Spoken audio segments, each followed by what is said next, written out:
Ele chegou. Diga comigo, Ele chegou. Aleluia. Vamos receber o pastor Eduardo com muita alegria, amém? Nosso amigo.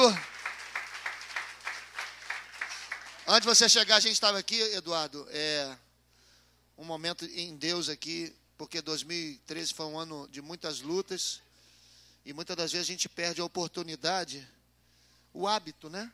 Acaba não nos fazendo ser gratos, às vezes a esposa, às vezes os filhos, os companheiros.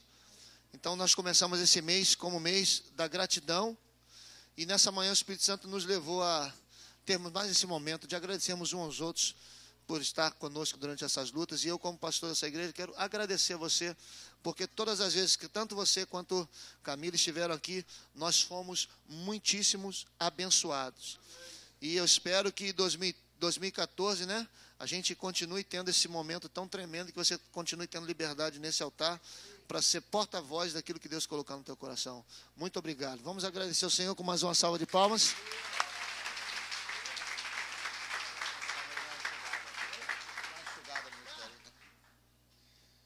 Queridos, bom dia, paz seja convosco, que bom estarmos juntos mais uma vez. Um sufoco para chegar aqui hoje. Eu estou vindo de Barra Mansa e eu tinha que ter saído um pouco mais cedo, mas a guerra estava travada. A guerra com o travesseiro estava travada demais. Ontem eu já fui dormir lá muito tarde. Na verdade, eu preguei em Volta Redonda, e os crentes cheios do Espírito Santo foram me hospedar em Barra Mansa. E aí demorou mais um pouco para até chegar lá, e enfim. Mas Deus é bom, que bom que deu tempo. Eu ia ficar muito frustrado se eu não conseguisse chegar hoje aqui por conta desse desajuste de horário para sair de lá. Mas graças a Deus ainda estamos em tempo de falar alguma coisa da palavra de Deus para vocês. Para isso, meus irmãos, vamos ao texto bíblico no livro do Gênesis, capítulo 12.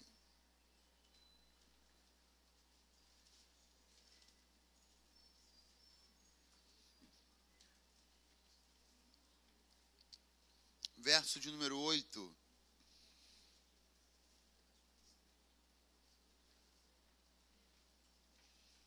Capítulo 12, verso 8. Vê se dá para dar um pouquinho mais de retorno aqui para mim, por favor.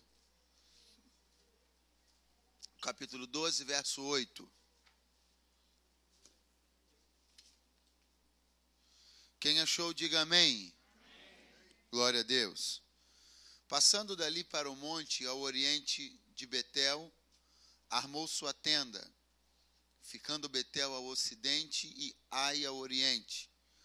Ali edificou um altar ao Senhor. Repita comigo, edificou um altar ao Senhor. E invocou o nome do Senhor. Depois seguiu Abraão dali, indo sempre para o Neguebe. Capítulo 13, verso 1. Saiu, pois, Abraão do Egito para o Neguebe, ele e sua mulher, e tudo o que tinha, e Ló com ele. Era Abraão muito rico, possuía gado, prata e ouro. Fez as suas jornadas do Neguebe até Betel, até ao lugar onde primeiro estivera a sua tenda, entre Betel e Ai, até ao lugar do altar que outrora tinha feito. E ali Abraão invocou o nome do Senhor. E você diga amém esta manhã. Amém. Glória a Deus. Meus irmãos, esse é o princípio da caminhada, da jornada muito grandiosa, muito próspera, muito poderosa deste homem que o Senhor chama e deste homem que é conhecido na Bíblia como amigo de Deus. Quando o Senhor chama Abraão, a vida que Abraão vivia e as circunstâncias dessa chamada eram bastante diferentes da que qualquer um de nós aqui, independentemente do seu passado, da sua família, possam ter vivido. Porque ainda que você tenha tido uma família totalmente distanciada de Deus, ainda que você tenha sido o primeiro salvo, o primeiro crente da sua família, ainda assim você estava em muita vantagem no tempo da sua chamada em relação a Abraão.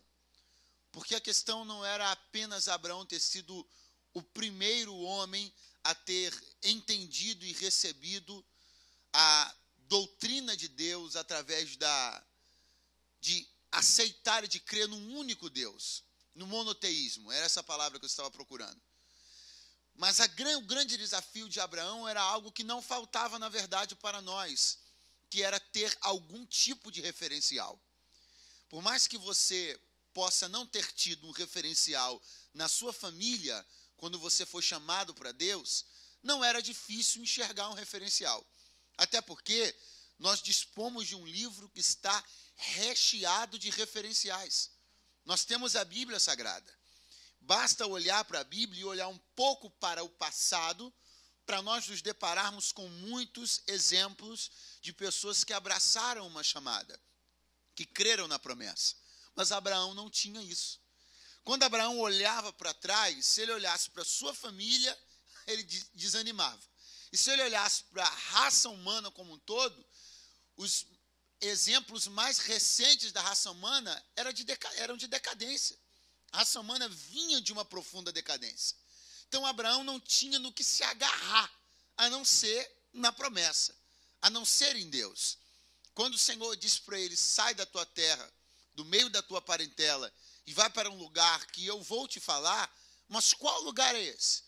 Quando Abraão começou a caminhar, ele ainda não sabia para onde estava indo. Só sabia que Deus lhe diria para onde ir no curso da sua caminhada. Isso é fé. Agora nós vamos entender uma forte razão para justificar a sustentação da vida espiritual de Abraão. E essa forte razão está apresentada nos versos que lemos e vai ser apresentada em outros muitos momentos durante a vida de Abraão. Abraão era um homem de altares. Diga comigo, Abraão era um homem de altares. Dizer que Abraão era um homem de altares é dizer que Abraão era um homem de relacionamento. Talvez essa seja a forma mais contemporânea de lidar e de tratar com o altar. Nós, embora às vezes até carinhosamente chamemos esse lugar onde eu estou aqui de altar, na verdade isso não é um altar. Isso aqui é uma plataforma. E isso aqui é um púlpito. Isso aqui não é um altar.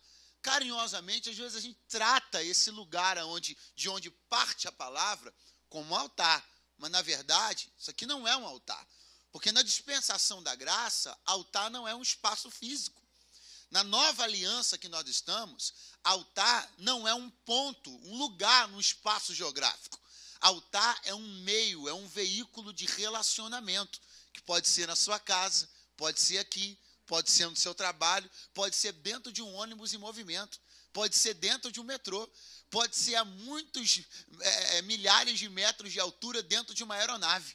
Altar é a interface, é aquilo que gera, que proporciona um relacionamento do humano com o divino, daquilo que é terreno com aquilo que é celeste, daquilo que é finito com aquilo que é infinito, daquilo que é carnal e limitado com uma realidade que é sobrenatural, transcendental, poderosa para transformar e revolucionar uma vidinha mais ou menos e levá-la para uma vida de níveis abundantes. Isso é altar. Louvado seja o nome de Jesus. Não faltava para Abraão altar, relacionamento.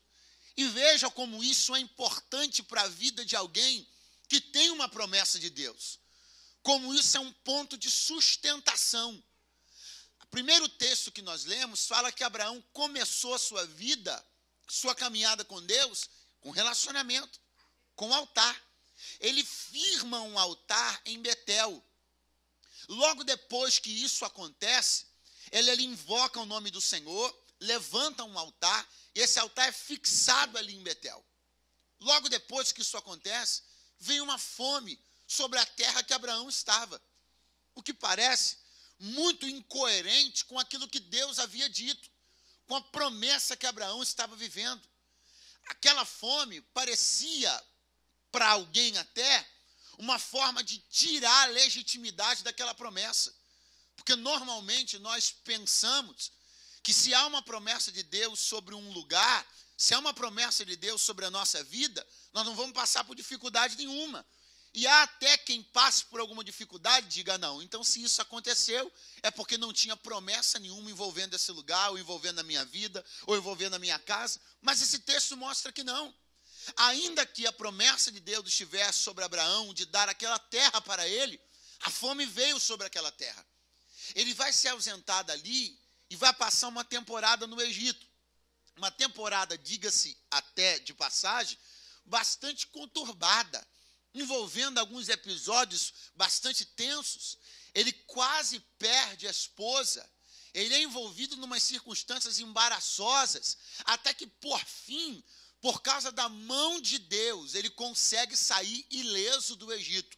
Não perde a esposa, não perde a vida e ainda sai rico do Egito. O texto diz que quando Abraão sai do Egito, ele sai rico, riquíssimo. Mas quando ele vem saindo do Egito, preste atenção no que ele vai fazer. Ele vai retomar a sua caminhada. Diga comigo, retomar a sua caminhada. O texto diz que quando ele sai, primeiramente de onde o Senhor o chamou, ele vai na direção do Neguebe. Quando ele sai do Egito, para onde ele vai se direcionar novamente? Para o mesmo lugar. Ele vai refazer a rota. O ponto de interesse é o mesmo. Ele só está partindo agora de um lugar diferente. Primeiro ele partiu de onde ele morava. E agora ele está partindo do Egito. Mas ele está indo para o mesmo lugar. E quando ele chega no mesmo lugar onde ele havia feito um altar, olha que coisa maravilhosa. O texto diz que o altar estava lá. Ele volta para Betel, no mesmo lugar onde ele havia estado antes de ir para o Egito, e o altar que ele havia construído ainda estava lá. E ali, novamente, ele invoca o nome do Senhor. O que Abraão viveu no Egito? Foram muitas experiências. O que Abraão viveu no Egito foi um contato cultural diferente. Eu diria até uma expansão cultural. Eu diria até um crescimento cultural. Abraão saiu daquela experiência e daquele tempo mais expandido financeiramente, mais expandido culturalmente.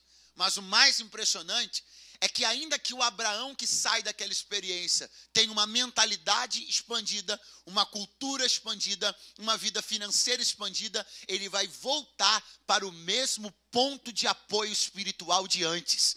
É isso, meus irmãos, que é fantástico. Continuem as mesmas. Eu conheço gente, e provavelmente você conhece gente também, que foi só ter passado no Egito e ter ganhado um pouco de dinheiro que esqueceu o altar de Betel. Foi só ter passado pelo Egito, ter viajado pela Europa. Quando o passaporte dele foi carimbado, ele esqueceu o altar de Betel. Mas em nome de Jesus, aconteça o que acontecer, volte sempre para o seu lugar. Volte sempre para o seu lugar. Segure na mão de quem está do seu lado e diga para ele, você tem um ponto de apoio espiritual. Volte sempre para o seu lugar. Volte sempre para o seu lugar.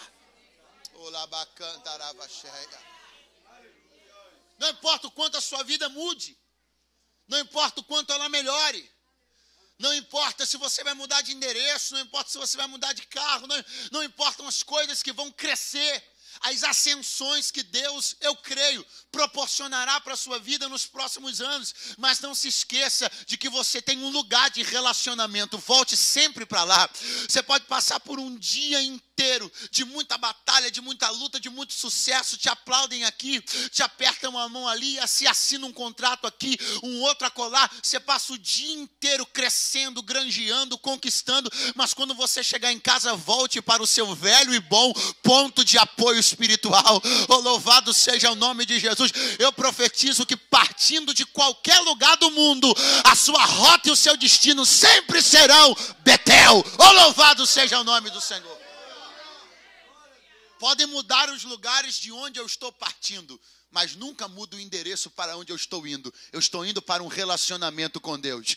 Ou hoje você parte daqui, amanhã você parte de outro lugar, depois você parte da Europa, depois você parte da... Não importa de onde você sai, o que importa é a sua meta, é o seu alvo, e o seu alvo, meu alvo, nosso alvo é relacionamentos. Quantos fecham essa palavra, selam essa palavra nesta manhã? Louvado seja o nome de Jesus.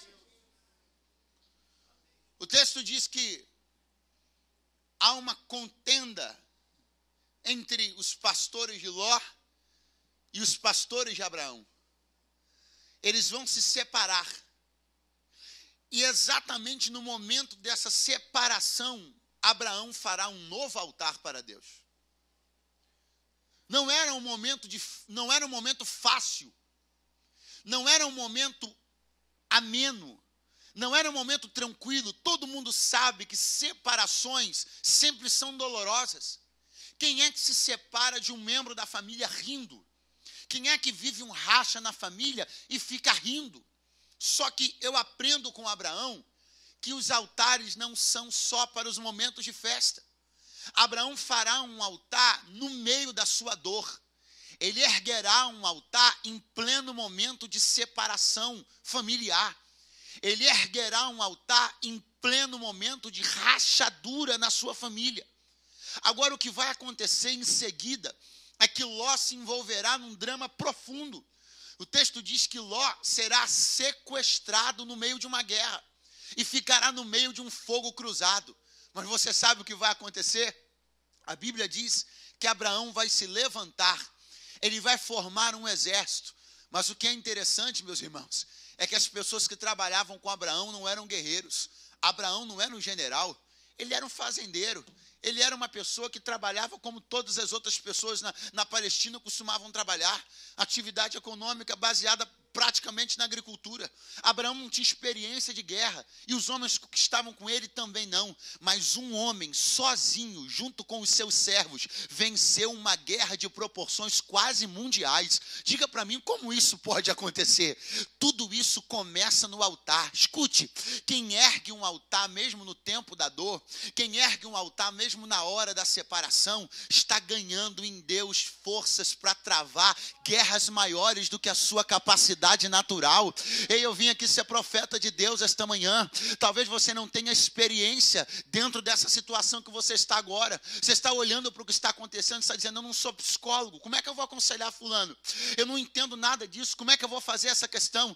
É no altar que você aprende a fazer o que nunca soube. É no altar que você ganha força para fazer o que você não tinha força.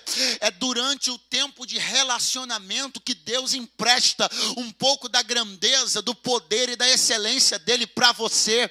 Quanto mais perto você fica de alguém, o normal é que você pegue emprestado um pouco da personalidade, um pouco do que essa pessoa tem para você.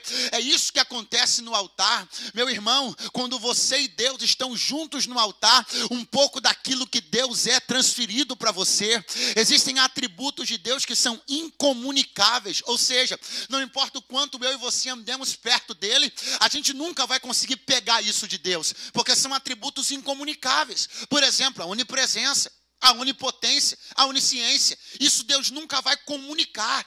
Isso é dele e só dele. Mas existem atributos de Deus que são comunicáveis. Andando perto dele, você pode ficar mais parecido com ele e menos parecido com esta raça e com esta geração humana. Então, quanto mais perto de Deus você está, mais capacitado para travar guerras maiores do que você jamais imaginou. Você se verá capacitado para travar. Alguém crê nessa palavra que eu estou liberando esta manhã?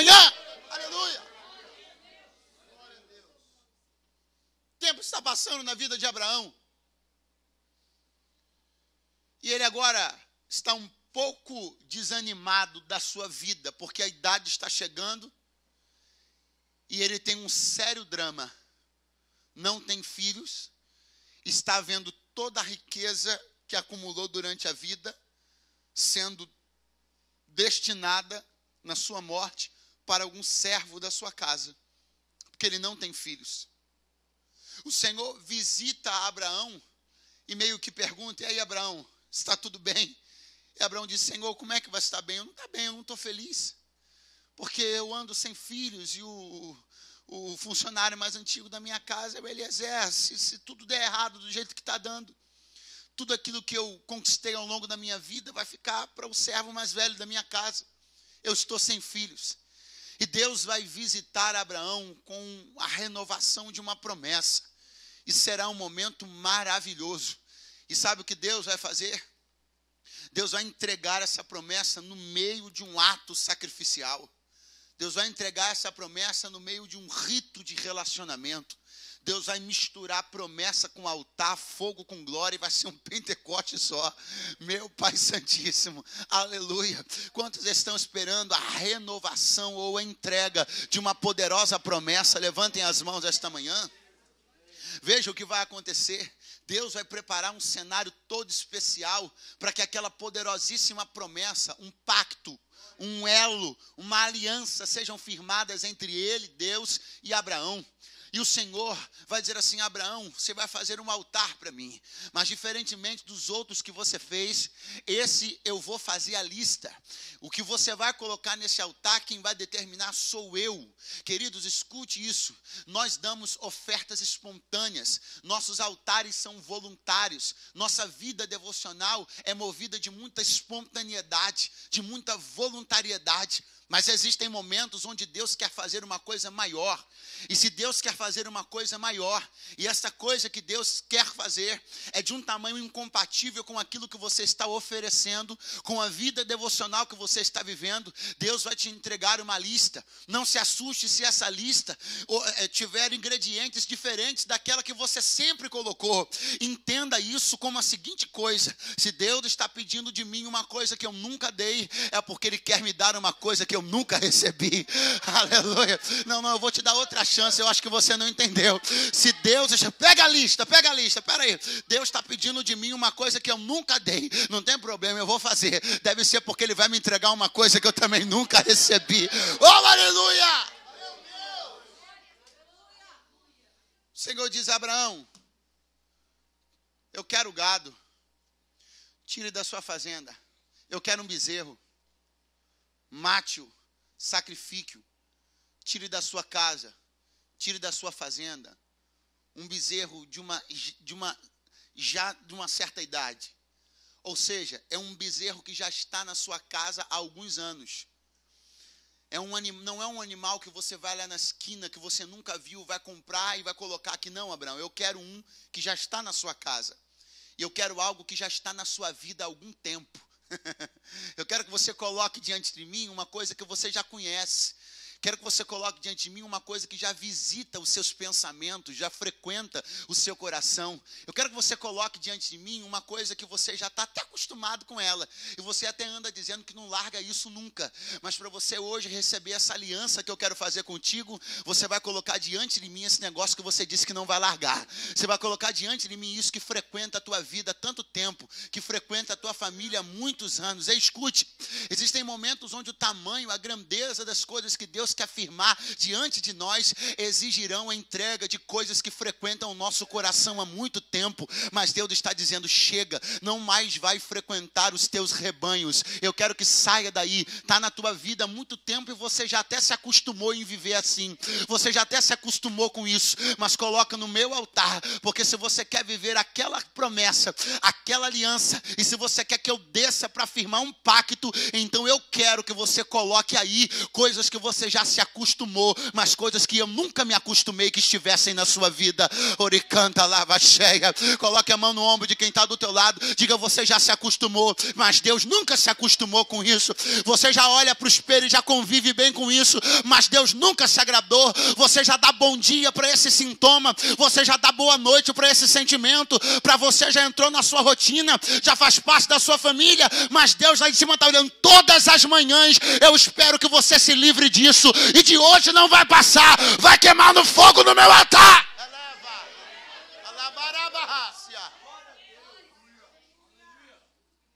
Eu quero mais. Eu quero que você coloque nesse altar algumas aves, Abraão. Senhor, umas aves? Meu irmão, aonde eu e você habitamos? Um espaço terrestre, diga comigo, terrestre. Qual é o lugar mais comum onde a gente vê ave? É na terra?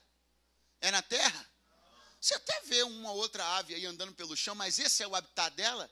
Esse é o lugar dela? Não. Toda vez que a gente fala de ave, a gente está falando de céu. Todas as vezes que a gente fala de aves, a gente está falando de alguma coisa que habita no espaço diferente do nosso. Nós somos seres terrestres, mas as aves não. As aves são de cima e a gente é de baixo. E o Senhor está falando assim: Abraão, Eu agora não quero uma coisa que esteja com você. Agora eu quero uma coisa que não está com você. E aí a gente para e diz assim, peraí, mas como é que o Senhor pede de mim uma coisa que eu não tenho? Porque Abraão tinha gado ele tinha. Porque essa era a profissão dele, essa era a vida dele. Mas o Senhor agora está pedindo uma coisa que ele não tinha. Pastor, mas como é que Deus me pede uma coisa que eu não tenho? Todas as vezes que Deus me pede uma coisa que eu não tenho, é porque Ele sabe que eu não tenho agora, mas eu posso conseguir. Porque o que não falta para esse povo aqui, gente, são técnicas que hoje a gente não costuma muito utilizar, não é da nossa cultura, mas aqui, prender uma ave não é uma tarefa tão difícil, porque esse povo aqui sabe fazer isso. Então sabe o que Deus está dizendo? Abraão, eu sei que você pode conseguir capturar para si aquilo que está fora do seu alcance. Eu sei que você pode trazer para a sua vida uma coisa que está longe de você. Eu sei que você pode ofertar para mim algo que não está na sua mão agora. Mas se você montar uma boa arapuca, você pode conseguir. Mas nos falta tanta disposição. A gente tem engenhosidade para planejar coisas mirabolantes, para fazer o que a gente quer. Mas quando Deus nos pede uma coisa que está a 1 metro de distância, a gente estica a mão e diz, Senhor, desculpa, não deu para pegar. Puxa vida, olha, quando está a 1 quilômetro de você contrata um helicóptero, desce de rapel, mergulha, volta, vira triatleta, joga um anzol, joga uma bomba, faz tudo para conseguir. Mas quando é Deus que pede, faltou 2 centímetros, você está... Senhor, o Senhor viu, eu estiquei até onde deu, mas não deu. E o Senhor está dizendo, miserável, quando é para você, você corre, você sua, você acorda cedo, você dá, Deus achou alguém aqui, aleluia. Quando é para você, você acorda mais cedo, dorme mais tarde. Quando é para você, a sua jornada de noite de sono de 8 horas, você encurta para 6, de 6 você encurta para 4. Quantas noites você já passou sem dormir para atender os seus interesses, mas caçar ave para Deus, você não consegue caçar. Eu vim de Deus aqui entregar uma palavra. Arrume uma arapuca hoje para conseguir aquilo que Deus está te pedindo, porque vai valer a pena o tempo do conserto e o tempo da aliança que Deus vai estabelecer.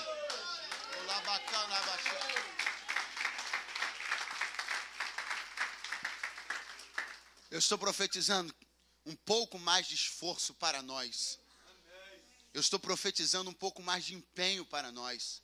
Eu estou ministrando que haja um pouco mais de boa vontade para mim e para você, na busca de atender as coisas que Deus está estabelecendo para nós como metas, como desígnios. Você cumpre meta na empresa como um desesperado. Você dorme quase com um papelzinho da meta debaixo do travesseiro. Você dorme e acorda com aquilo, não bati, meu Deus, não bati, meu pai, não bati, estou louco, não bati. Hoje já é dia 29 de dezembro, não bati, dia 30 não bati, 31 não bati, meu pai não bati, Senhor não bati. E aí o que aleluia, mas as metas de Deus você pega e joga num canto da gaveta, esquece para lá e diz assim, deixa isso para ano que vem. Você está perturbado se até 31 de dezembro vai bater a meta do seu trabalho, mas a meta que Deus estabeleceu para a tua vida há 5 anos, você sempre joga para o ano que vem. Eu vim de Deus ser profeta hoje aqui, vá caçar as metas de Deus, você pode ser tudo aquilo que Deus espera que você seja.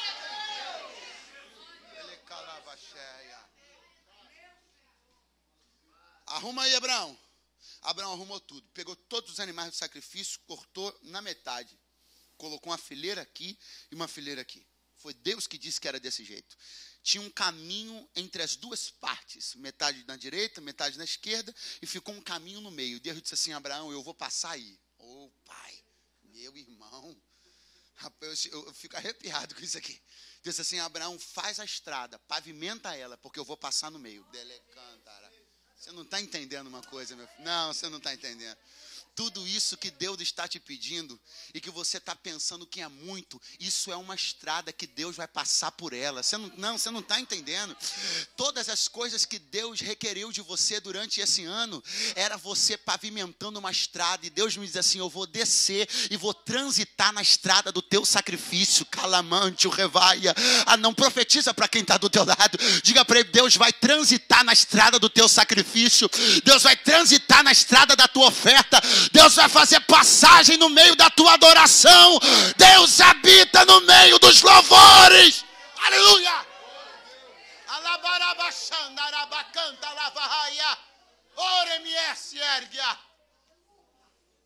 Abraão pavimentou a estrada, arrumou o caminho e está esperando Deus descer.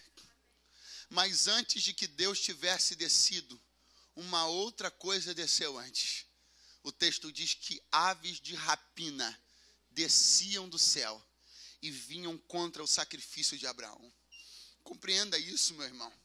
As aves não vinham contra Abraão. Existe gente que vê os adversários vindo, vê as retaliações vindo e pensam que elas estão vindo contra você. Não, as aves não estão de olho em Abraão. As aves estão de olho no sacrifício. O que elas fizerem contra Abraão não mexe em nada com a promessa. Preste atenção nisso. Qual era o que Deus havia dito? Abraão, pavimenta a estrada, porque eu vou descer e vou passar no meio dela. Se essas aves vêm contra Abraão, a estrada continuava no lugar. Se Abraão fosse ferido, a estrada continuaria no lugar e Deus desceria. A intenção da ave não era estragar Abraão, a intenção da ave era estragar a estrada, Delévia. A intenção da ave não era machucar Abraão, a intenção da ave era desfazer aquilo que ele teve tanto trabalho para fazer. Escute isso, quando a retaliação vem, o foco não é necessariamente você, o foco é atrapalhar, conturbar e perturbar o que deu tanto trabalho para você fazer. Você passou esse ano inteiro pavimentando uma estrada, esperando o momento que Deus vai transitar por ela, e agora, quando Deus já está apontando lá na esquina da eternidade, vindo para descer na tua estrada, as aves de rapina estão vindo para tentar sequestrar o teu sacrifício. As aves de rapina desceram pelo cheiro da carne morta do sacrifício de Abraão. Elas sentem o cheiro do sacrifício e vêm para levar aquilo no bico. Elas querem sequestrar aquilo que você montou, elas querem levar, bagunçar aquilo que você organizou. Teve gente que passou o ano inteiro organizando a casa, organizando a família para o tempo de uma visitação, e agora no final do ano você está dentro de um drama familiar, dizendo: Deus, como é que pode? Me deu tanto trabalho para educar, tanto trabalho para arranjar, tanto trabalho para combinar os elementos, para botar a casa em ordem, para o Senhor descer, e essa ave de rapina miserável me vem no final do ano para bagunçar a minha casa. Você sabe o que é que Abraão fez? Abraão pegou um cabo de vassoura na mão e disse: ave de rapina dos infernos, tu vai voltar de marcha ré, porque aquilo que eu tive trabalho para arrumar, você não vai desarrumar. Oh, glória!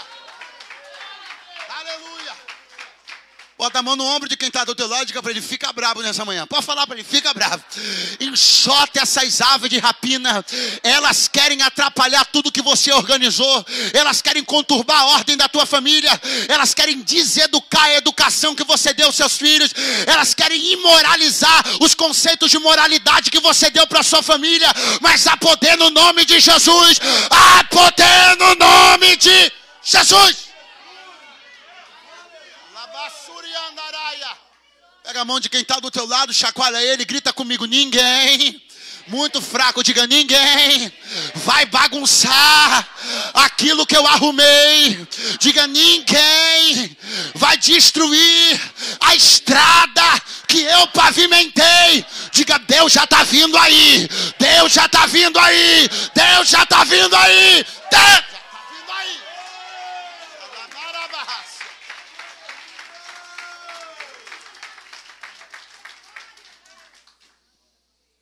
O texto diz que Abraão as enxotava.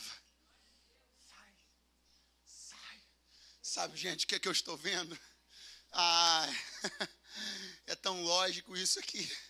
Eu estou vendo Abraão com um galho de árvore, qualquer coisa de madeira na mão. Eu estou vendo ele enxotando as árvores. Eu estou vendo ele protegendo o sacrifício.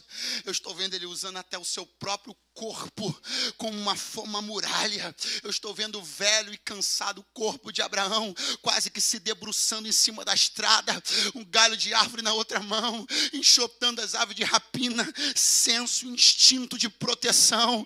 Escute o que eu estou dizendo aqui. Nem que você se debruce por cima dessa estrada, nem que você agarre ela, nem que você faça teu corpo de escudo, proteja tudo aquilo que você construiu em Deus até agora. Disso depende a visitação de Deus. Sabe o que a ave de rapina sabe? Escute isso.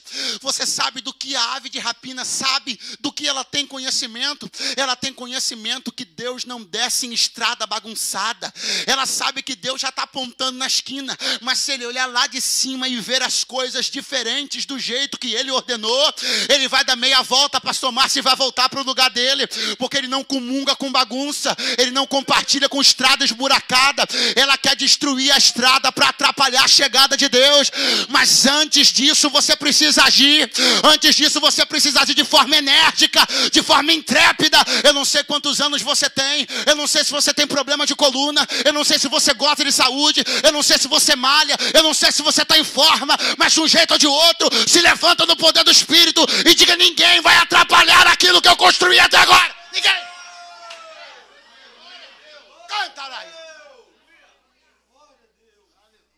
Alabarraço e andaraço. O filho de Abraão vai nascer. E o homem dos altares incorrerá numa atitude estranha. Porque se a vida inteira de Abraão no tempo das promessas foi marcada por relacionamento, foi marcada por altar, a Bíblia Sagrada diz que o menino nasce, quando ele é desmamado, Abraão oferece um banquete. O que ele ofereceu? O que ele ofereceu?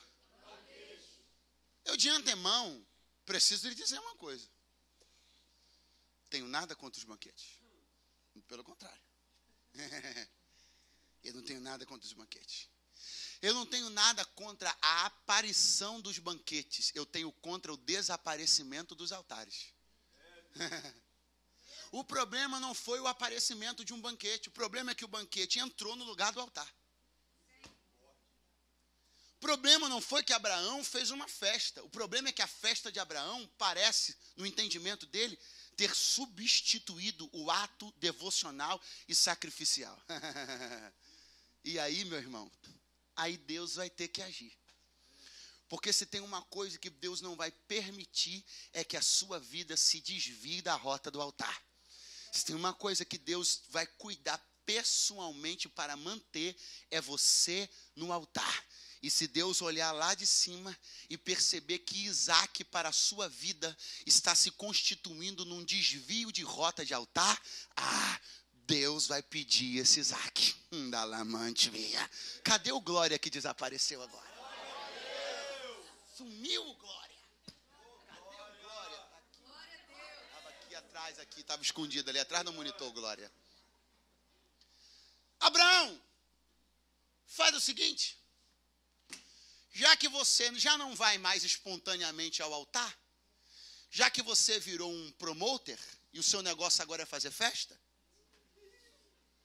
já que você virou um pé de valsa, já que você virou um ótimo anfitrião, mas perdeu a motivação devocional, já que você se tornou um camarada muito simpático, muito querido no meio da sociedade, já que você se tornou uma figurinha super bacana no meio da sua família, mas anda esquecendo a sua boa e velha rotina de altares, então faz o seguinte, Abraão, sobe ao Moriá e leva o seu Isaac para um altar que dessa vez você não quis, mas quem quer agora sou eu. Vai lá e oferece o seu Isaac no altar para mim, porque perder Isaac, você perde, mas eu não perco você.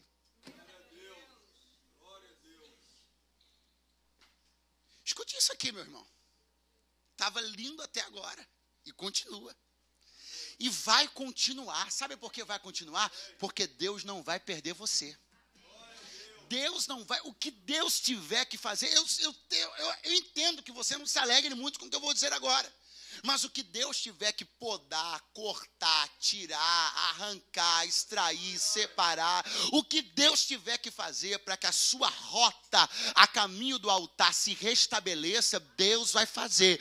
Eu vim aqui profetizar que quem andou fazendo muita festa por Isaac e esqueceu do altar, Deus já está viabilizando um jeitinho que só Ele sabe fazer para você voltar para aquele bom e velho tempo de relacionamentos com Deus. Abraão pega Isaac e vai subir o Moriá. Quando ele sobe a Moriá, Isaac já está ficando desconfiado.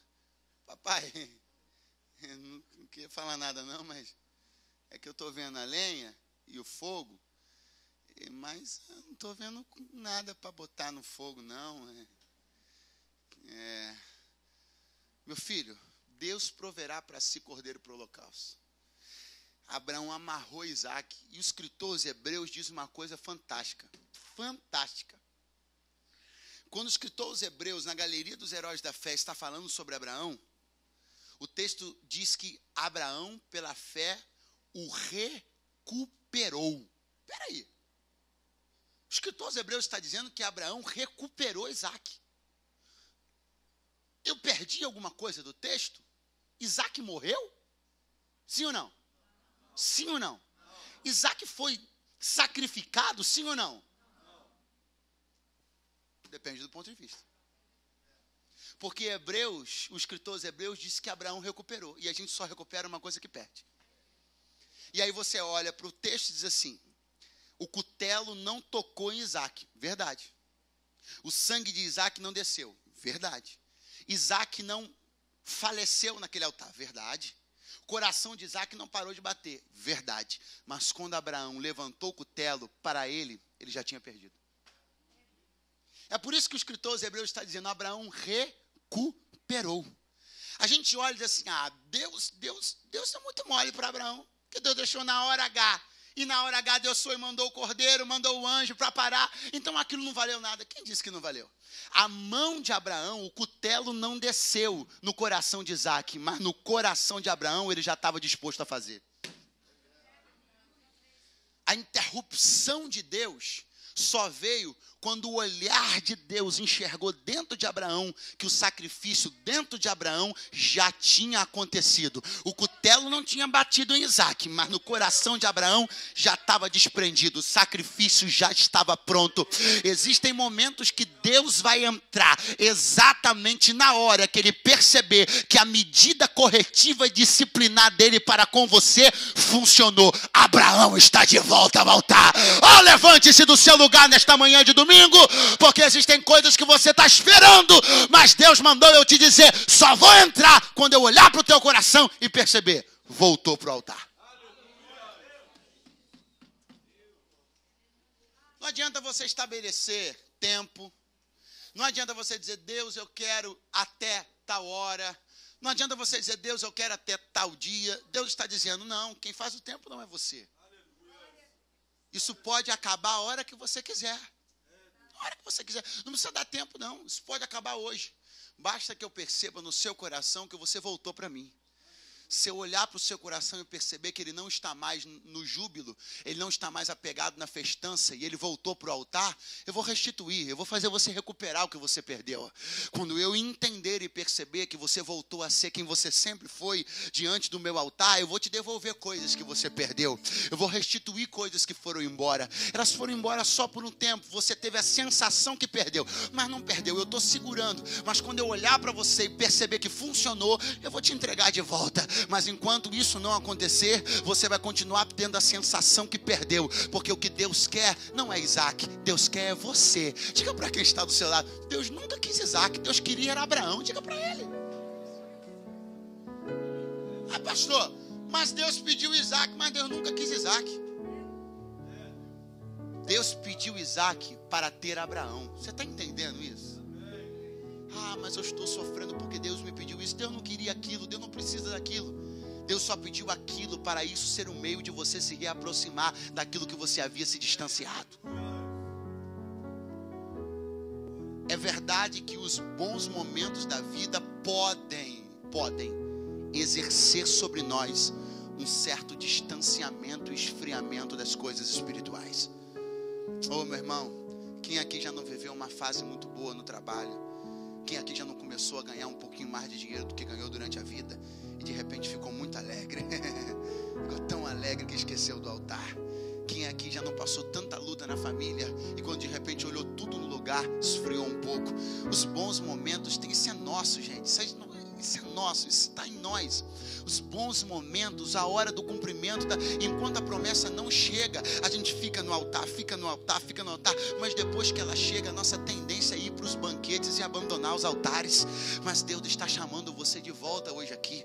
Eu quero chamar ao altar, olha isso, viu como eu falei que a gente faz, né? Eu quero chamar ao altar só gente corajosa, que está com peito e raça suficiente nessa manhã para dizer: Deus, alguma coisa na minha vida me fez ir mais para a festa do que para o altar, mas hoje eu vou voltar. Hoje eu estou de volta, Senhor. Hoje eu quero voltar àquele nível, aquela intimidade, aquele relacionamento, aquele tempo de comunhão. Hoje eu vou pavimentar de novo a estrada que eu permiti que se bagunçasse, porque eu tenho uma promessa, o Senhor vai caminhar por ela. Eu não posso perder o foco. Eu permiti que houvesse um sequestro das coisas que me deram tanto trabalho para arrumar. Eu permiti que o meu altar ficasse bagunçado, e o Senhor não desce nem manda fogo, não se relaciona e não visita altar fora de forma, altar fora de ordem. Mas essa é a manhã onde você vai mandar o banquete esperar um pouquinho, porque você tem um compromisso no Moriá de Deus. Você está de volta para os altares. Cadê a primeira pessoa? Vem a segunda, a terceira, vem 10, 20, vem quantos quiser. Deus está chamando Abraão de volta para o altar esta manhã. Pastor, você está chamando gente que está desviada para se reconciliar? Não necessariamente, porque Abraão nunca se desviou. Ele sempre foi crente, só ficou um pouquinho alegre demais, foi muito para a festa e esqueceu do altar. Jesus está chamando você também. Vem aqui, crente, venha voltar para o seu tempo de relacionamento. Venha, aproveita que esses 3 já abriram a porta e vem também, porque Deus está chamando Abraão de volta para o altar.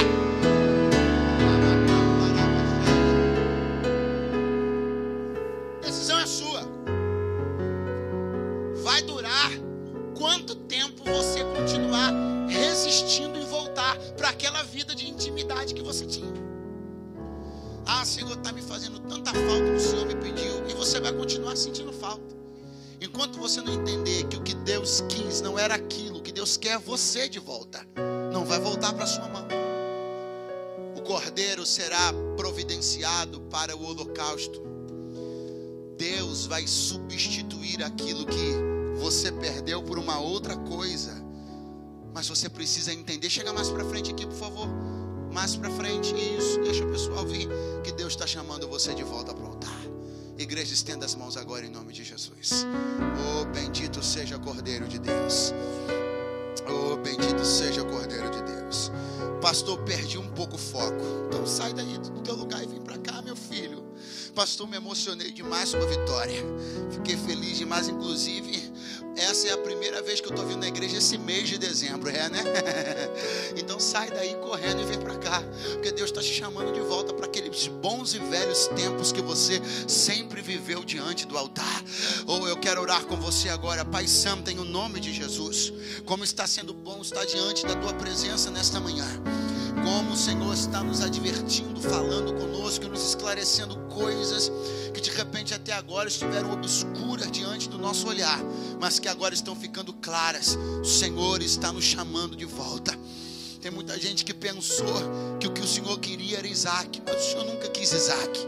O que o Senhor sempre quis foi nos ter de volta, naquele endereço de devoção, naquele endereço de intimidade, naquele endereço de comunhão.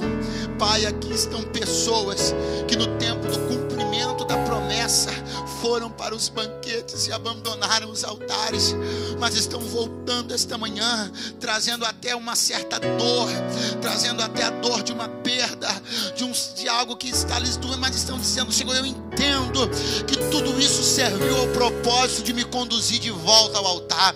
Nós estamos, Senhor, compreendendo que as perdas da vida, por vezes, servem ao propósito de nos conduzir de volta às rotas de devoção e de intimidade que se perderam no tempo do banquete, se perderam no tempo da festa.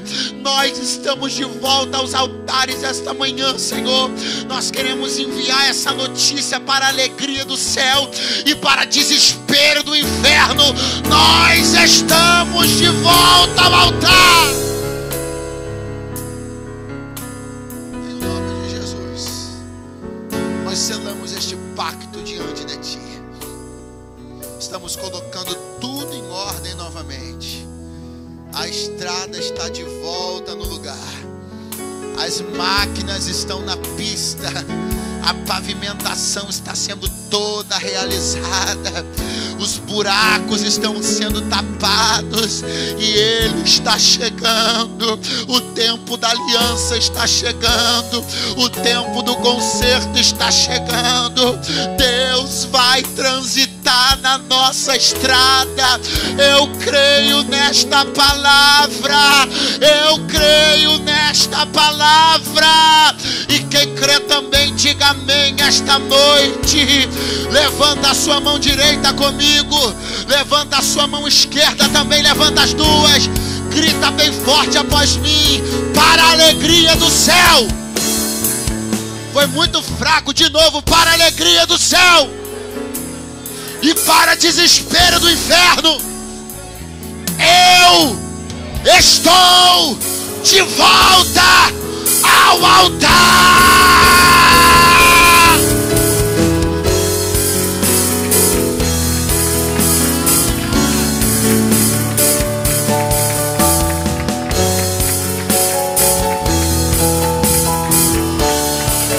Dê um abraço na pessoa que está do teu lado. Diga para ela: Deus vai andar na tua estrada. Diga para ele: Deus vai andar na tua estrada. Se prepara, porque Deus vai andar. 2013 foi o ano de pavimentar a estrada. 2014 Deus vai descer, pastor Márcio. Deus vai descer.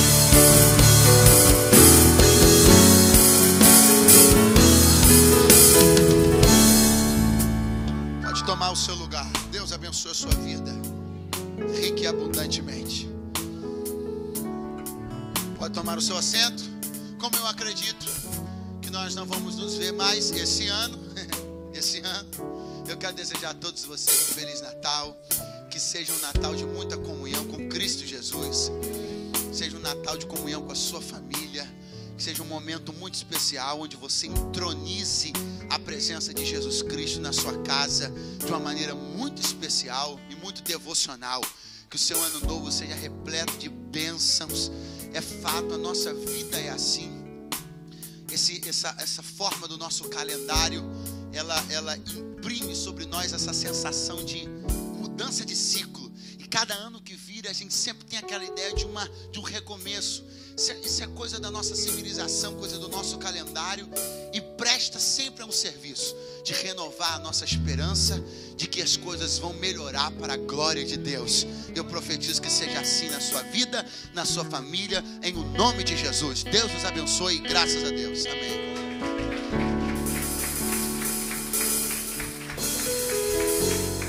Aleluia. Deus tem muito interesse em você, irmãos.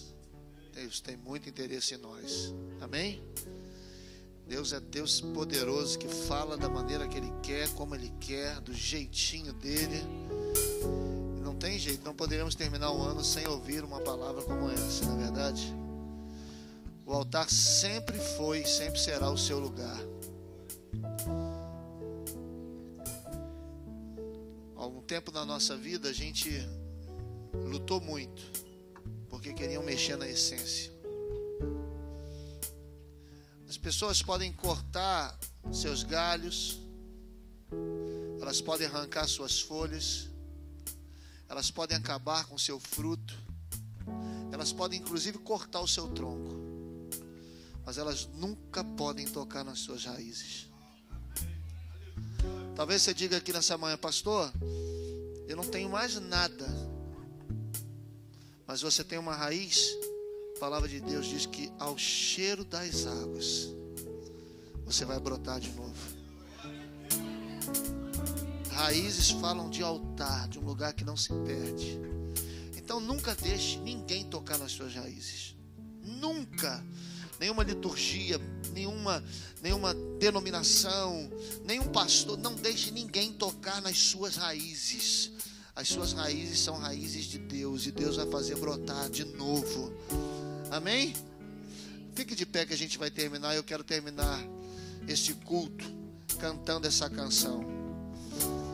Quando eu ouvi essa canção pela primeira vez, disseram assim: essa canção mais mentirosa que existe. Mas eu quero dizer, ela só é mentirosa se você não tiver disposição de fazê-la se cumprir na sua vida. É uma das canções mais fortes que eu já ouvi, e que é uma luta interna. Tudo aquilo que é uma luta interna. Sérgio Lopes dizia que a luta dele era contra a sua própria alma, né? A maior luta dele é contra a alma dele, que não queria que ele fizesse aquilo que ele queria fazer. Mas o maior sacrifício que a gente pode colocar diante do Senhor nesse finalzinho de ano é o nosso eu, são as nossas vontades. Não deixe que os seus sonhos sobreponham os sonhos de Deus para a sua vida. Amém? Vamos adorar a Deus e eu vou terminar. A quem tenho eu no céu, além de ti, Senhor?